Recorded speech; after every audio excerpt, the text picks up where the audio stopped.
मागचा पुढचा दोन्ही पायखूर पायबंदांनी जखडून टाकलेले घोडे एकटेच हिरव्या कुरणातून रखडत चालावे तशी गत राजपुतांच्या गोटात राजांची झाली होती.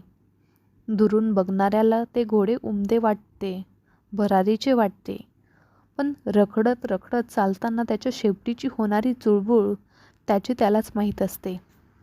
मिर्झा राजाने राजांबरोबर पाठवायची आपली माणसे अगोदरच निवडून ठेवली होती.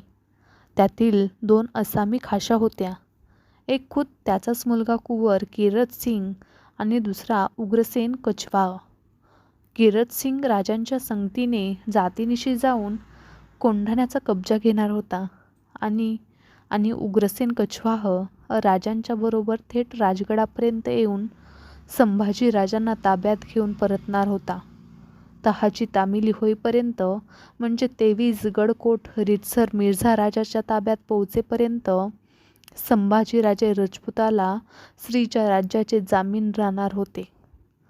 हा सगळा बनलेला मनसुबा बिलाकसूर पार पाडावा म्हणून धूर्त आणि मुरब्बी असलेल्या मिर्झा राजाने मध्यरात्री आपल्या शामेन्यात कुंवर कीरत सिंग आणि उग्रसेन कछवाह यांना बोलावून घेऊन दोघांना 2 महत्त्वाच्या सूचना देऊन टाकल्या होत्या. आपल्या बच्चाला कुंवर कीरतला त्याने बजावले, कुंवर, संभल के रहना, ओ शिवाजी है, पहाड़ का शेर है. उग्रसेन त्याने फारच सावधगिरीने इशारा देऊन ठेवली, उग्रभान, ठीक से परख लेना कि शिवाजी आपका कुंवर तुम्हारे हवाले कर रहा है.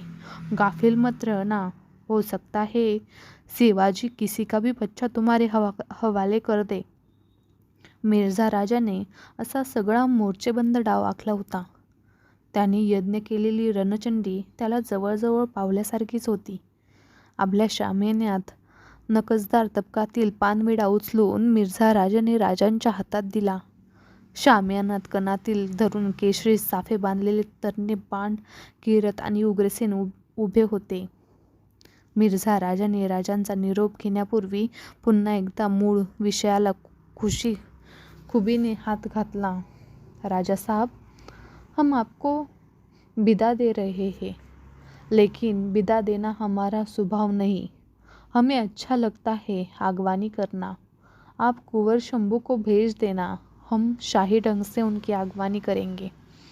तळ हातात निरोपाचा विडा देऊन राजे मिर्झा राजाच्या गोऱ्यापान चेहऱ्याकडे बघतच राहिले. त्यांना मिर्झाची कीव वाटत होती, त्याहून स्वतःची वाटत होती. त्यांच्या निर्विकार बघण्याने मिर्झा राजा गोंधळला. लगबगीने राजांच्या खांद्यावर हात ठेवून म्हणाला, डरना मत राजा साहब, बेशक बिना हर्ज कुंवर को भेज देना. उनका बाल तक बाका नहीं होगा. इतबार करो, हम कसम उठाते हैं. मिर्झाने शामियानाच्या दरवाजाकडे बघत सरदारी ढंगाची टाळी दिली.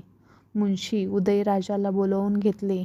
त्यांच्याकडून आपल्या पूजेतील शंकरावरची बेलपत्रे एका तबकातून आणून घेतली. त्यातील 2 पाने उचलून ती राजांच्या हातातील शाही निरोपविड्यावर ठेवून मिर्झा राजा शांतपणे म्हणाला, हम शिवजी की कसम उठाते हैं, जब तक हम जिंदा है तब तक आपके कुंवर का यह बाल भी बाका नहीं होगा. मिर्झा राजांच्या शामियानातून राजे बाहेर पडले. सिद्ध ठेवलेल्या पालखीत चढले. आपल्या निवडक राजपूत धारकऱ्यांबरोबर कीरत सिंग आणि उग्रसेन कछवा यांचे घोडदळ राजांच्या पालखीबरोबर कदंबात चालीने चालू लागले. कोंढाणा कीरत सिंगच्या हवाली करून राजवाड्याच्या मासाहेबांसह परतलेले राजे आपल्या महालात अस्वस्थ फेऱ्या घेत होते. महालाची चिरागदाने उरभर जळत होती.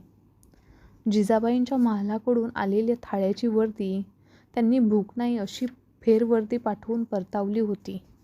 जिजाऊंना तोंड दाखवण्याचे धाडस काही त्यांना होत नव्हते. राजपूत मराठी मुलखात आल्यापासून गाठवणीचा धागा तुटावा आणि कंठ्याचा एक एक मणी ओघळत जावा तसे राजांचे मन ओघळत आले होते. आता तर हे ओघळणे मध्यभागीच पदकापर्यंत येऊन ठेपले होते. प्रत्यक्ष फर्जंद संभाजी राजांना राजपुतांच्या गोटात धाडावे लागणार होते जामीन म्हणून. राजांच्या मनाच्या खलबत्त्या